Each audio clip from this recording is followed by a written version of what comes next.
Well, if you're joining us online, thank you for being at home. And if you're here with us today, thank you all for coming. I love this event. I do a lot of events, and you all, the members of the safety community, are incredible. Your dedication to your craft ensures that you all are here on time at 8 in the morning.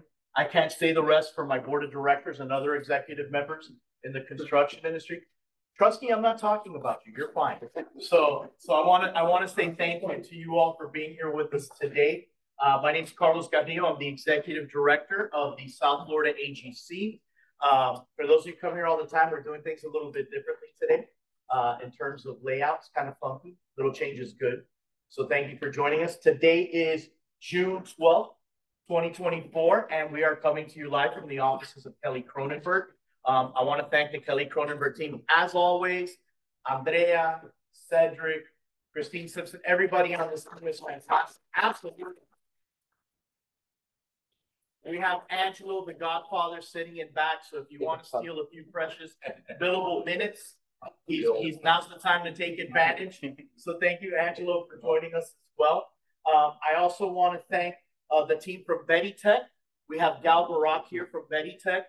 Betty Tech now does so much with their software. Let's see, a configurable safety checklist to real-time area information and work requirements.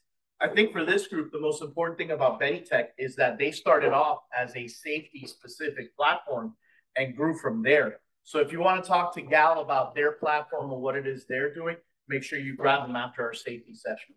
I also want to thank our title sponsor, Jake Nardo. Come on up here. Milwaukee is, I mean, they're basically our partner. I wouldn't even want to call them a sponsor. The Milwaukee team sponsors our safety programming. They're the title sponsor of our upcoming fishing tournament. And I'm going to give Jake a moment here to talk about what they've got going on. Morning, everyone. For those of you who don't know me, again, my name is Jake Nardo. I'm your local Milwaukee representative. Essentially, I work with most of the GCs. I'm boots on the ground. I do safety presentations at different organizations such as Beautiful AGC with Carlos, but we also do them on the job site specific. So if there's anything you're focusing on for that month, we can go ahead and tailor that to your site as well as talk tools. But what we're here today to talk about and Carlos will introduce is, the wide, different user groups in construction and, that being women in construction. So kind of leading and segueing into kind of the conversation, I just wanted to kind of remind you all that, Milwaukee, when we kind of bring out a new product or bring out a new line, we always do that with our user groups in mind. And we see a lot more, women on the sites.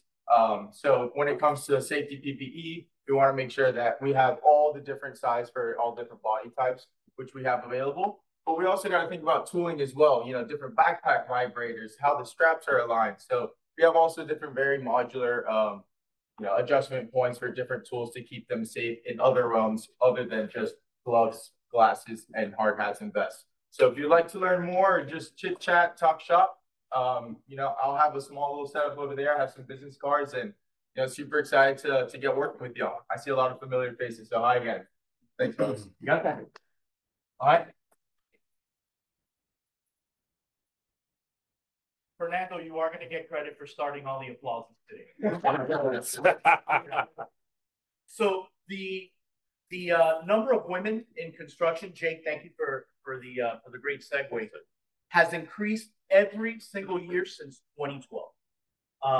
Between 2012 and 2023, there was a 60.5% increase of women in construction, with almost 500,000 women added to the sector in that time frame. It takes time for industries to catch up to rapid change, in construction safety is no different.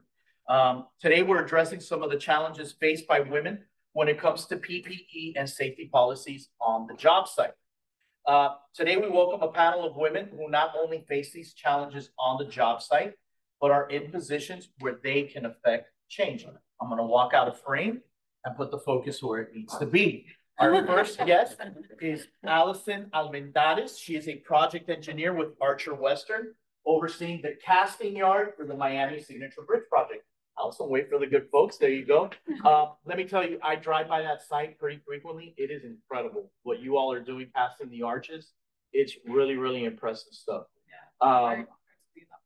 Yeah, no, absolutely. Yeah. Thank you. Thank you for being here. We're honored to have you. Elizabeth Theodoridis is a senior safety manager at Lemartech, overseeing dozens of safety personnel and many, many projects, including the future home of Inter Miami, Freedom Park. So I'm a huge soccer fan. I live nearby. Can't wait for you guys to finish. But also, Elizabeth is handling projects in the Caribbean, in Puerto Rico. Parking garage. And I'm sorry? The parking garage. And the parking garage. Yeah, but being in Puerto Rico, the Virgin Islands, is so much more impressive. You know, it sounds cooler. How's that? And also joining us, a friend of our organization for a very long time, Miss Andrea Betancourt. She is a business development manager at Industrial Safety Products with over 13 years of experience supplying companies with safety equipment.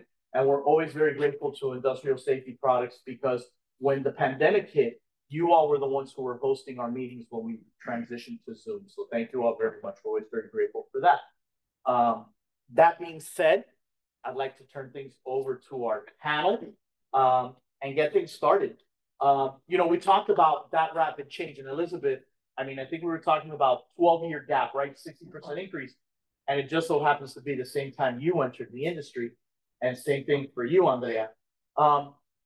In that time, what is the changes that you have seen? And let's talk about specifically PPE and safety. I would think now, from my perspective on the PPE, you have more availability, you know, reaching out to your vendors that, hey, you have a vest, you know, for more tailored to a woman, or boots or glasses. Before you only had type, you know, small vest, and that was it, you know, or the glasses or the gloves. And now we have more variety. So I can even go to one of my vendors and be like, hey, I have a female on site, and she's an extra, extra small. And they actually have that size for her, even a high vis shirt and things like that. So I've seen that throughout the changes, even with PPE with boots. You would only have, you know, options for a man size boot, but you have to get it smaller sizes. But the boots are heavy. It's not tailored to a woman's foot, and it's that, you know, you're walking around all day. So I think for me, having to see the changes throughout the years, there's more options available for us. Yeah. Andrea, how's your product line changed? I mean, definitely a lot more options for like the vest and the shirts. Actually, well, the shirts is like pretty new. It took a while. Definitely took a while, but there's a lot more things for women, and a lot of men are like, you know, within the company are, you know, taking a note that there are a lot of women in their sites, so they are taking that into consideration when, you know, doing their purchasing of their PPE. And I think it's great that women now have options, because back then when I used to do job sites, the smallest vest was a small, and it would still fit me pretty big. And you know, being a more feminine woman, I like to, you know, have things fit, and it's also like a safety thing. Right, because one of the things, you know, we had a practice session, you know, no secret there, we got a practice. And one of the things you all were talking about is these loose jackets, the possibility of getting caught on equipment and snagging, right? So that's an important consideration. Allison, so you're relatively new to the industry, which is great because we have these diverse views here. So when you came in about 3 years ago, correct? Yes. 4 years ago, did you feel at all that you were limited in the choices of safety equipment for you as a woman? I think at first, I'm definitely like a smaller person. So I think what was presented to me was like small safety vests, small gloves, and even so that it was still a little bit too big on me. And the good thing about my safety department is that they always accommodate to our needs. So I never had an issue bringing up the fact that something fit a little bit too big on me. So I would go to my safety director and say, hey, you know, I think this is a little bit too loose on me. And I deal with, I'm in the field a lot. So I mostly handle overseeing all the rebar, and it's very, very dangerous for me to have something super like loose on me. I can get caught, and rebar is no joke. And so I've always been comfortable. We only have like maybe I think 20 women on project of like 400 or 500 people. So I definitely know like other women in my project, they don't have an issue with getting PPE, but I think at first it was a little issue. I started 3 years ago, But it isn't until like I say, hey, I think this could be a little tighter, and my safety director gets on it, and like the next day I already have what I need. So I like that there is like a yeah, option, then that they place like haste on it is we're all safe. Yeah, so it's a priority Yeah. now as opposed to as a little bit. That's great. So the other cool thing that I found is that we started talking about the products that matter most, right? So we covered vests, and then the other items that you mentioned were gloves and boots. Obviously, you're not going to have boots on the job site, but I mentioned stocking gloves specifically for women. Is that important to you all? Yes, I think it's important. I think for it's me. important. Yeah, I'm in the field a lot, and the rebar I oversee, and it's a huge issue. Those arch segments are really complicated, as small as they are. They have a lot of complicated details and bends, and there's like number 8, number 9 bars, and if I don't oversee those rebars, we will have a lot of delays in scheduling. So my job is also to be on top of making sure that we all have the dimensions and everything is like on point. So I do have to have a lot of hands-on with the rebar, and I even carry it myself. So I want something that's like tailored to my hand and make sure that I'm protecting my hand as well when I'm having rebar. Gotcha. Elizabeth, so it's funny, we didn't talk about this in the practice session, but I'm curious, you working international projects, do you have an issue getting equipment out there, or does that just come straight from South Florida shipped in, no It's problem? shipped in from South Florida. Yeah, okay, so you don't have any issues No. outside. And Okay, then they have local vendors there. If they need something immediately, they'll just go and they'll buy it. Costs a little bit more, but cool. ISP doesn't have a Puerto Rico office yet? I don't think so. No, okay. Maybe I might be putting in a Definitely transfer. relocate though. I think I might be putting in a transfer soon. So, cool. So is there a price differential? So, we have a lot of safety directors here, people that are in charge of purchasing, people are in charge of making sure that their folks have access to safety equipment. Is there a price differential between PPE or safety equipment that's focused on women versus not general use? No, it's actually pretty much the same cost. Like, I think the issue is like letting people that people don't know that there are these options available. So, we try to market it as much as we can because there is no cost difference. It's just an option that a lot of people don't know about. But it's pretty much the same. And like it's like the same style vest, just in a woman's like type of fitting, same style gloves, same style shirts. It's just like a woman option. So, we mentioned that surge over the past decade or so of women being on the job site, being in the construction industry. I think maybe there's a little bit of catching up that maybe needs to happen. I know, Allison, you mentioned that you felt your needs were being prioritized. What do you think employers and specifically safety directors on the job site can do to make women feel a little bit more comfortable coming in and going, hey, these vests don't fit. Can you help me get some vests? What are some things that safety directors can do to kind of encourage you all to get feedback and to feel open about discussing the needs that you have specifically? For me, I would be letting the team know, the females know that we do have PPE available for them. Just letting them know that that option is there. Yeah, I feel like I've never had an issue. Like we're like 20 women, so every time that I've had an issue with something with PPE related, I can always address it, and I will get addressed immediately the next day. So I just think also it would be a good idea for, like, let's say I felt like we needed to have more sizes available. So I would be comfortable with bringing it up and saying, hey, we should have like a small meeting with the women and see what ideas are presented from different people so we can better prepare ourselves for the incoming women that will be in the project later on. So in terms of like just preparing if there's a visitor on our job site, our project is huge. So we do have a lot of visitors from FDOT and other contractors, vendors. So it's also thinking about the women that will be not just on the job site, like from our project, but visitors and being attentive and aware that we all have different body types, and yes, we're just visitors, but anything can happen in the job site, and to be readily available in case of any other body types that we have in the job site. Great. And I'm sure Andrea, you as a vendor, you now have marketing materials specifically for female focused products, I would imagine. Yeah, I mean, besides the fact that like my vest is actually like a woman's vest, so it's like the best marketing is the vest that I wear, and like my jacket is also like a woman's jacket. So but yeah, there's we do like email blasts and definitely have like the showroom, make sure that people know that those options are available. Especially when I know that there's a woman outside, like there's a woman in the office or the company, I try to make sure that they know that these options are available. Yeah.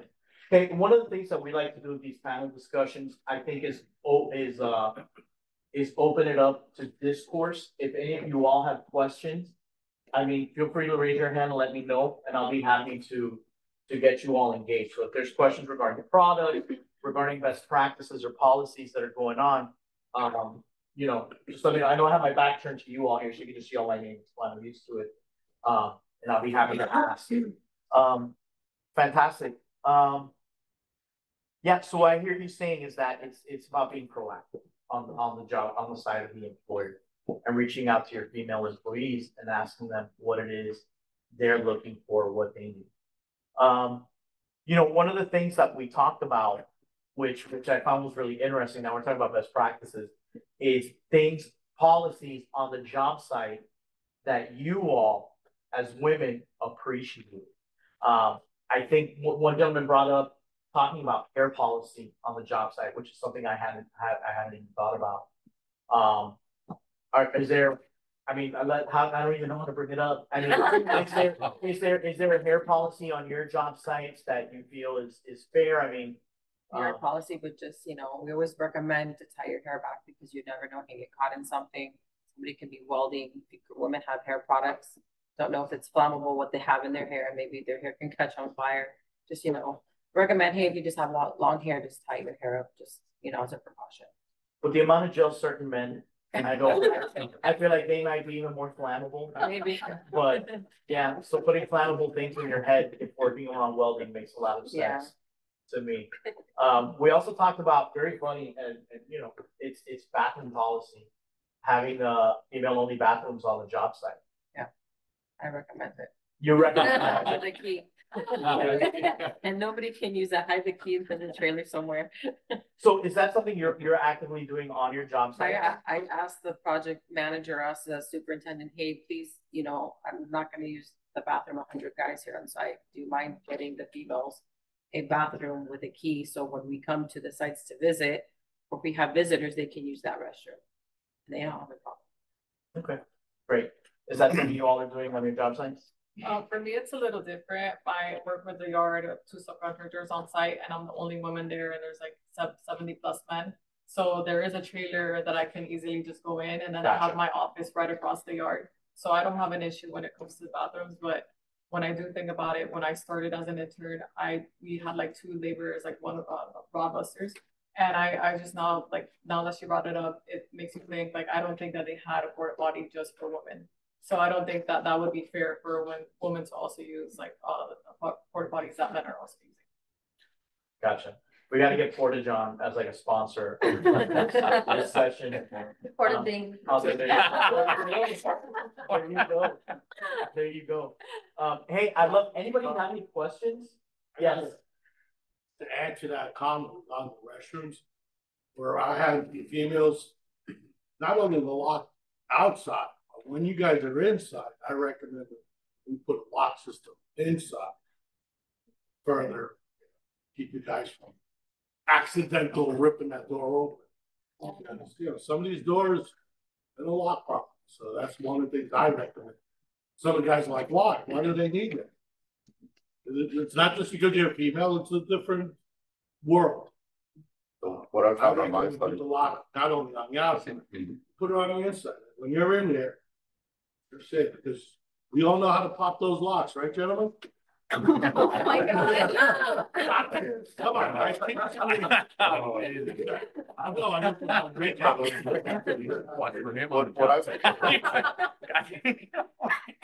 I've seen on our towers, we build high rises.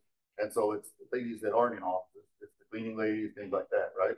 And so when you're on level 34, to go down to the ground level, use a female restroom, it doesn't really work, right? So what we try to do as the building goes up is put in a provisional female restroom. Like they just go ahead and frame it up, put a lock on door and be able to push the restroom inside there. And then the ladies will have access on level 20 and also one on the ground at least, right? That way they're closer to the restroom, right? Yeah. Any other questions? Yes, sir. So I love the idea about visitor PPE and having a lot of options. That's a way to kind of spread the message throughout, just beyond your organizations. But how else do you guys do that from, whether you're a GC or you have subcontractors working or anything? How do you encourage them to do the same thing that your company is doing? Because not every company is as progressive.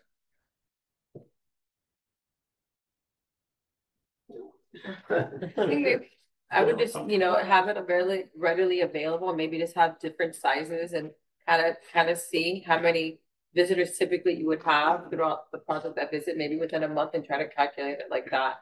We try to at least keep, depending on the size of the job, maybe 8 to 10 hard hats, 8 to 10 vests, and then in different sizes. And then we have gloves in all different sizes as well. So just kind of pre-planning and what we've seen, the trends and what we're used to. Gotcha. Yeah. I saw a hand back there. So when it comes, not on the GC side, but like from the subcontractor side, even though we have an abundance of men on the jobs or with our office, if you have one or two or however many female you hire, what's the quantity that you would have to buy when it comes to the vests and stuff like that? Because I mean, I know that there's usually a minimum when you order vests, like 25, 50, whatever it is. But if we have that one female, we want to add, get our logo and stuff on it. I mean, when it comes to like customized vests or shirts, you can mix and match sizes and like those styles of vests and shirts. I mean, it's as long as it's the same design, there's no extra like cost or anything. So you can get the 24, 25 vest for, the male, then you can get that one woman's vest or two vests or shirts or whatever it is. Again, the women's PPE, like there is no extra cost or anything when it comes to like the actual like garment itself or like, there's even like harnesses available and stuff, like none of that, like it doesn't come like at an extra cost. It's just that having that option there. Right, but you can't just order one, right? It's got to be that logo. But the logo, I mean, you can order one if you wanted to buy one.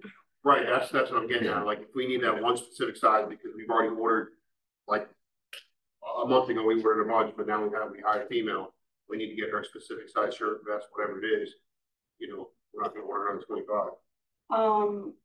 I mean, if it's being customized, I'm sure that there's things that we can work around.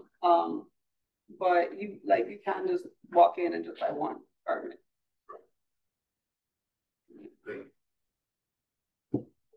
I have. Oh, yes, sir. Are you able to display the harness that you have available? One of the harnesses that Miller actually has available for women is called the Miss Miller harness. And so it's designed specifically for women for like the shoulder straps to be more far apart. So the chest strap is like, I guess more comfortable and it doesn't get in the way. It also has like the legs, more like the straps are not too like in between the legs. I don't know if you guys can see it over there. Like right here. You don't need to. Okay. You don't. It's okay. It's going to take some time. But so you have a female specific. Yeah. So we talked about Andrea, and when we were on the meeting, and I skipped over it. I'm sorry. I realize it now that you pull out the harness. We also talked about the harness, which you're addressing there, and then glasses. Correct. Correct. On the glasses, they're just a little smaller on the frame, and pink option's always there, but they're usually like a little smaller on the frame and like the legs of the glasses. And then the gloves come like from double extra small to extra small. Unless you had a comment? Yeah, I want to add to your comment and question on how to raise awareness for the female and the women in construction. So I have two great ideas. Basically, we have a lot of general contractors here and subcontractors with a lot of employees. And what I think it's a good idea, I think we do a lot of stand downs for fall protection. We do a lot of stand downs for heat stress. We should also be doing, my opinion, stand downs for raising awareness for women in construction and the different options that there's out there. So I definitely want to comment on that because us in the fall protection side, we get called on all the time. And when I was on the PPE side, we used to get called all the time for different topics. But I think a good topic would be to raise awareness at the job site level. Is doing stand-ons for that. And also, there's a lot of items that I've seen. The viewers probably don't see it. Probably people back there don't see it. But you have also a pink movement to raise breast cancer awareness as well. So that is also a good way to raise awareness about not just female PPE, but also breast cancer awareness. So I just want to comment. Thank you. So by the way, and Andrea and her team did set up on the back table over there some female focused safety products. So if you all want to take a look and see kind of what they're offering, you can do that at the end of the session. Yeah, I have a question. From our friend Jay Fonseca at Milwaukee, thank you for joining us online. Are there any additional? So this is a good question. He wants to know, we strive to tailor our safety training to address the major hazards found on construction sites. However, are there any specific trainings, and we're opening it up here, are there any specific type of trainings that you would like to see that specifically address the needs of women? And I'm kind of throwing you one here that we didn't really discuss, but is there anything specific to women that maybe could be tailored, classes or any classes, excuse me, that could be tailored to women and women's needs? I mean, fall protection is fall protection, no? Even though you have a different harness. Yeah, I mean, I think there's no like specific like training. Maybe when you are like doing demos or trainings, you wanna also like add the fact that like, for women there are other harnesses available if you're not comfortable in the harness that they have provided for you, or like if you're not comfortable in the vest that they have provided for you, there's these options available. So it's more like letting people know that the options are available so that they're able to speak up to like get those. But I mean, specific trainings that I No. Okay, good. That's a good question. That's a good answer. Yeah. Yeah. Any other questions, folks? Yes, ma'am. Yeah, so you guys keep saying it a lot. I want to let all gentlemen know if you have female staff, don't automatically order them everything in pink and everything in an extra small. That's what I get a lot. And if you want to follow, we're all going to have different measurements, including height. So a lot of the issues for women is things being too long. So if you do have women on your staff, get correct measurements, ask them what color, because I'm sure they don't want to be thrown out from everything pink onto the field and look like a big flag out there. So it's just being realistic. Women come in all different shapes and sizes. They have all different variety of tapes. It's basically what also fits them. Just because they are female doesn't mean they have to have these specific things either. Some women actually like to use them. So, like boots, they have white feet. A men's boot might be tailored better for them. So have a conversation. Don't be shy to have that conversation. Let's call it personal protective. Yeah. Yeah, I mean, that's a really good point. Thank you for bringing that up. I hear, and again, I'm just a pretty face here at the AGC. I just put together our events, but it seems like being proactive. It just keeps engaging your employees, talking to your employees, letting them know that there's an open door and a channel of communication. Seems to be what's most important, other than understanding what equipment is out there. I think I saw another hand up here. Yes, sir. Regarding the harness for females, I see that one has just a regular chest. Shouldn't you got the harness for female have a crossing chest strap? So it really depends on the actual like the manufacturer style or like a specific harness that you choose. But there are like X type style harnesses. Like for the specific one, they tailored more the shoulder strap, so the chest strap is not like I guess so like on your chest area and the leg straps, but there are different options available. I mean, this is just one I manufacturer. do have the crosser Yeah. because I did see it. Yeah. Because to me, that's the one I always recommend for female. Because that chest strap, you fall, I don't care how small or big you are, like us getting kicked in the nuts. And that's the level of elevated conversation. At the agency. Women one-handed fall protection? Yes, sir. So we have, our harnesses, our female harnesses launching in 2 months, actually. And different sizes, different models, different styles, different colors as well. You know, as she stated, you know, there's different, you know, ways to raise awareness. So Since you represent the manufacturer, what have they done other than? so basically, we've also done like, so in the torso straps, we've kind of see them in a C style. So it's more kind of tailored in different sizes, obviously, you know, to a female. And then obviously the chest strap, we've made it a lot. Carlos. Thank you. Appreciate it. Going back to specific training, the question on that, when we had a physical therapist in at one of your events a Yes, couple months back, right? And they were talking about soft tissue injuries. And that's something that we brought up, that there's so many more females entering construction. And a lot of times, unfortunately, he said that the rates are sky high on soft tissue injuries. The ladies getting out there and they feel like they have to carry the same as the guys on the outside, right? And so I think that's kind of when you bring ladies on construction sites, let them know. You don't have to carry plywood. You don't have to carry these things. Work within the confines of your abilities, right? That'd be the specific training you guys think about. Well, Like what I've seen, sorry. No, What Allison, I've seen please. is that when I started as an intern, we had a couple women as rod busters. Usually men are gentlemen and they see a woman struggling because a lot of us, I'm usually very independent. I like to do things myself. But when men see that, they step in and they, you know, they say, hey, you know, it's okay, I got it. So I agree with that part. And but in my yard, I also see that men are gentlemen and they see that a woman is struggling, so they step in and help us out. Chivalry, Dad, what we Depends on the job.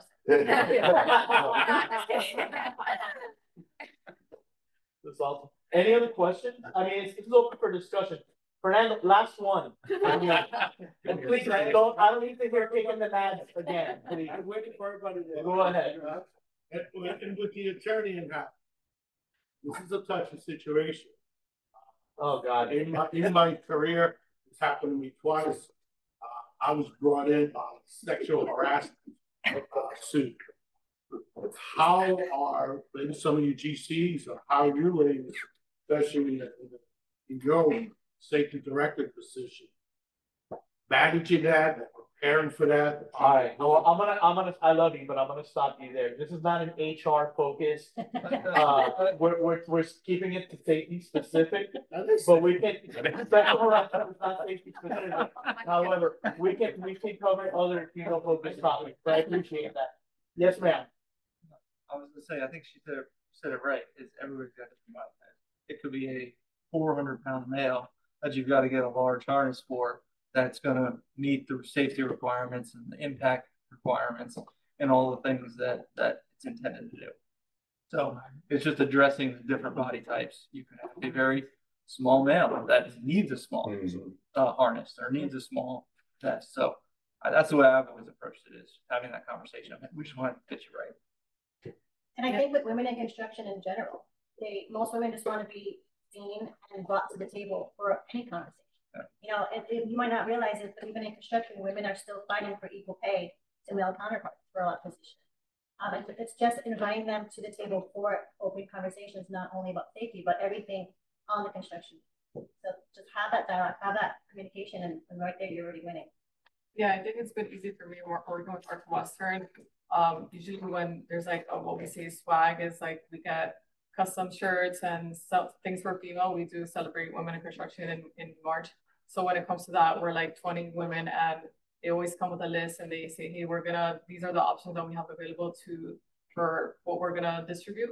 So let me know your size and what you prefer. And so I appreciate that. It's not like we're all just gonna get like a couple sizes and see what works for you. They always just write down your name and what sizes you would want. If it's a jacket, if it's a shirt, they always accommodate to your needs.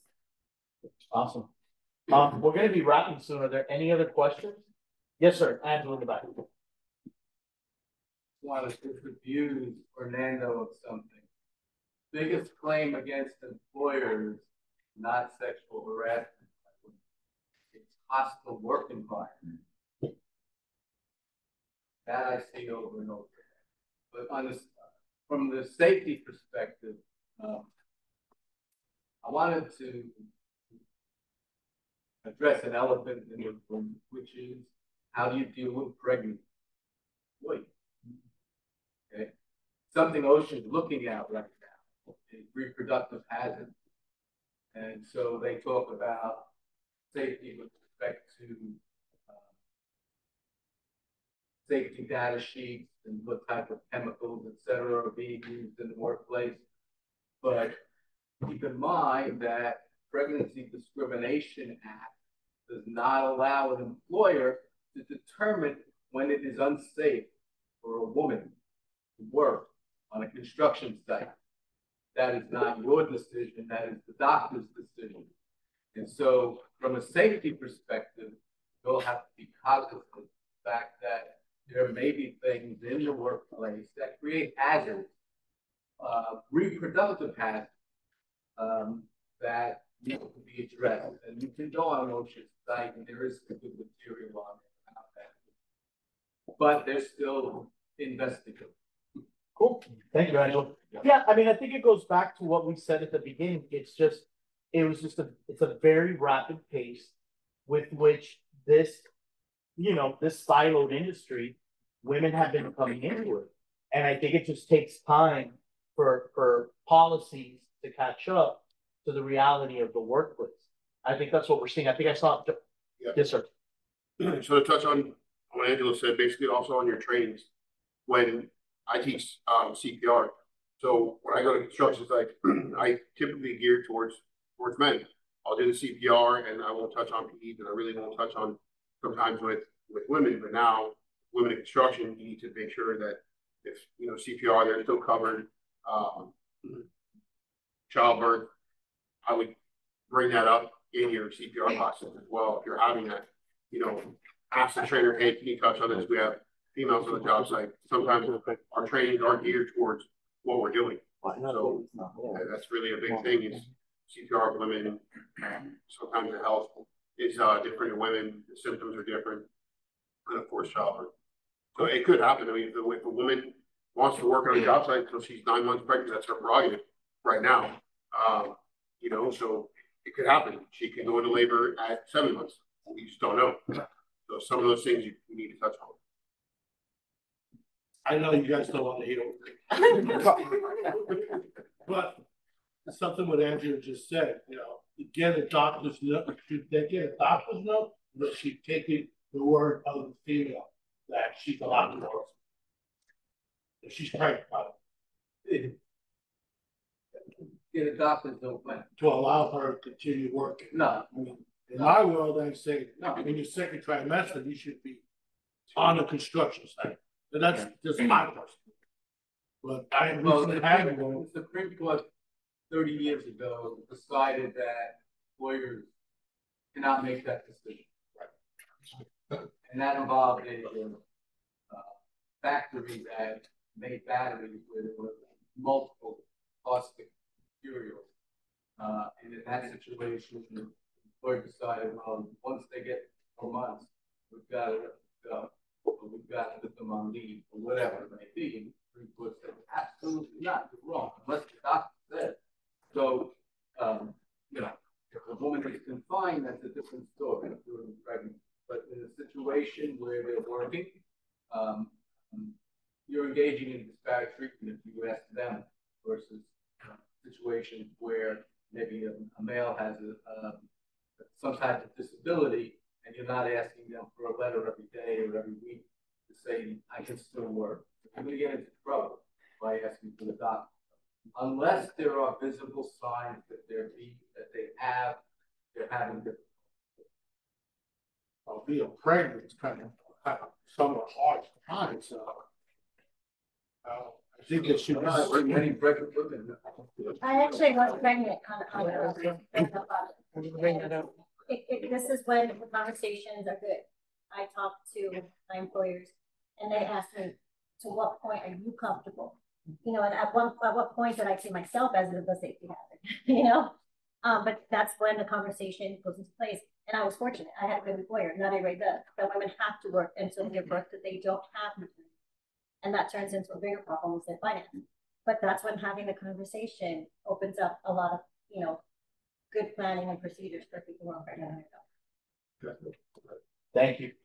Good questions, Mark. Elizabeth. Yeah, I had the same experience. I was pregnant and I worked on a project and, you know, I would always with HR, they would come to me, hey, how you feeling? Everything good?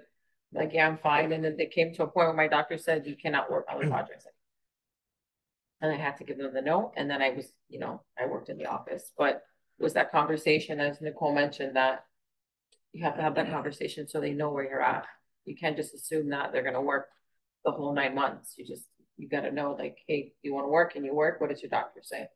Having those conversations is important. And then if they do stay working, because they have to, for whatever their personal reason is creating a plan so that you have a plan in place should God forbid.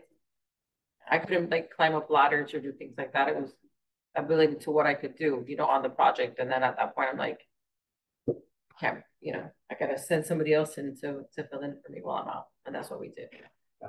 Yeah. Any other questions? I mean, thank you all so much for being here today early in the morning. We appreciate you all being part of this panel. I hope we all learned something. And I hope you all felt that you got to engage with us, and I hope you all learned something too. Really quickly, we get on camera. So thank you to those of you who are joining us online. We appreciate you all being part of the conversation. Thank you, Mr. Fonseca, for sending an online question. Just want to let you all know, 2 weeks, less than 2 weeks from now, we will be in Key Largo at our fishing tournament, June 21st through 23rd. We still have social tickets available. If you want to enter a vote, you're more than welcome to. You can talk to myself or Vanessa about that, and we'll give you some more details. We are off next month. There is no safety session in July. So, you know, I don't know what you're going to do without us, but find something to do next second Wednesday, and we will be back in August. I want to thank Enrique Sequeira, Raul, Jose, Winston Newman, whose idea this was. I didn't realize he wasn't going to be here today. But big ups to Winston. Thank you for proposing this idea. I believe Winston will be doing our next presentation come August, which will be on safety culture. And that's it. Thank you all for being here. Thank you all for having made this a great first half year for our safety sessions in 2024. And I will see you all in August. Thank you all very much.